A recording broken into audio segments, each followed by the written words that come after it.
Hello friends, and we are on the new series on Julius Caesar, and we are doing Act 4th. We are done with all the scenes, and this is the analysis of Act 4th. This is presented by me, Palak Sharma. Few things about me. I'm an economics honors student, a poet at heart, a theatre geek, a mixture of Keats and Shakespeare. And once you're done watching this lesson, do not forget the 3 R's and the S. Rate, review, recommend, and share the lesson. Let the light shine. And you can follow me here. This is my link on Unacademy. Now, once we started with the analysis and once we are done with the Act 4th, we know that Antony, Octavius, and Lepidus, they differ significantly from the original conspirators, Brutus, Cassius, Cinna. They wish only to avenge Caesar's death, and they are willing to murder each of them, the conspirators. And they state too that these many then shall die. Their names are pricked.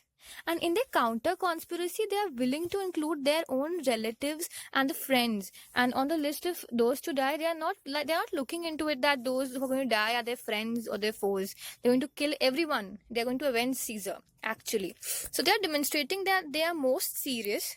Okay, then they are dedicated to this task, the task of eradicating those who conspired against Caesar. So Antony's statement that he shall not live, look with a spot I damn him.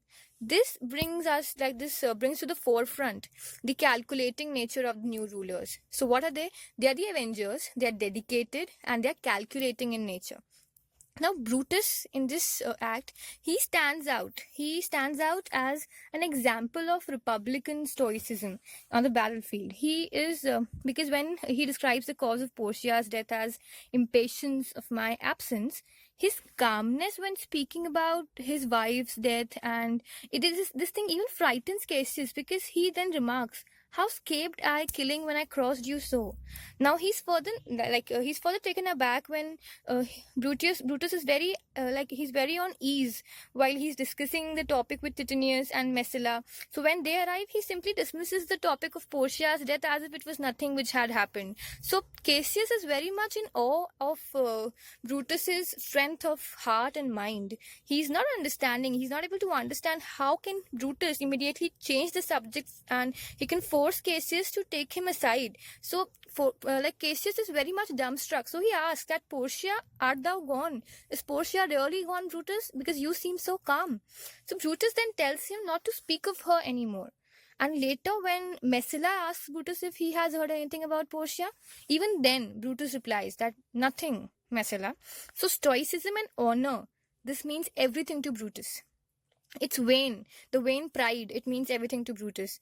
And like Hotspur in Henry IV is one of the most famous plays of Shakespeare in the history category. And even in Hotspur, in this drama, this Hotspur, who is exactly like Brutus, who is oblivious to the sorrow happening around him. So Brutus also refuses to show the weakness to his own troop, because if they will see him weak, they'll generate the weakness in their hearts too.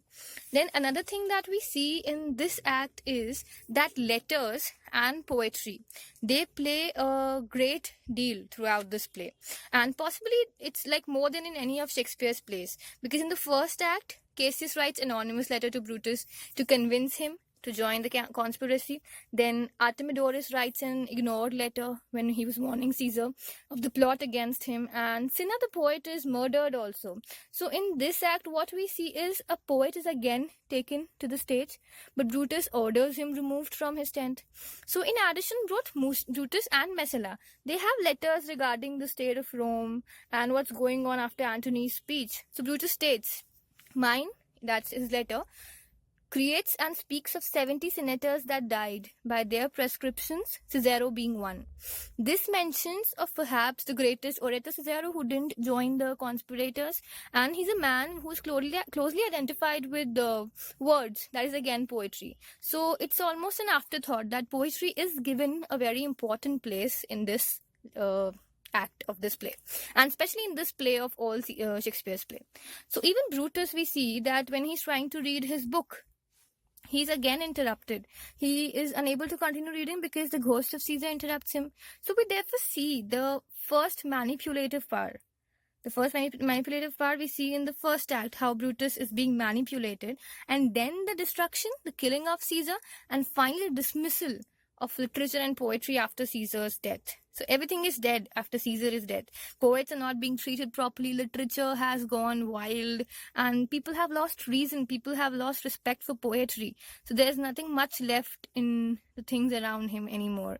So now next we'll be studying the summary and analysis of Act 5th, which will be more or less like it is the final act, and we'll be ending the play with those acts, with this last act. And once we are done with it, we'll be going more into the thematic analysis, the character analysis, the metaphorical analysis of the play. And it's again very important that we look into the play irrespective of its acts, because acts just form a small part of the play. What the play actually is the whole genesis of the play. It's the entire 1 to 5 act that makes up the play. So we don't need to restrict ourselves to one act and then look at the play. Every time you're studying an act, look at it as a spot on the whole map of the play. So if you're spotting that spot, you need to look into the front, that okay, this happened in Act 3rd, so this is happening in Act 4th. So you need to put a chain of thoughts inside your mind while you're reading this play, or any of Shakespeare's play, or any play, be it any play by any writer.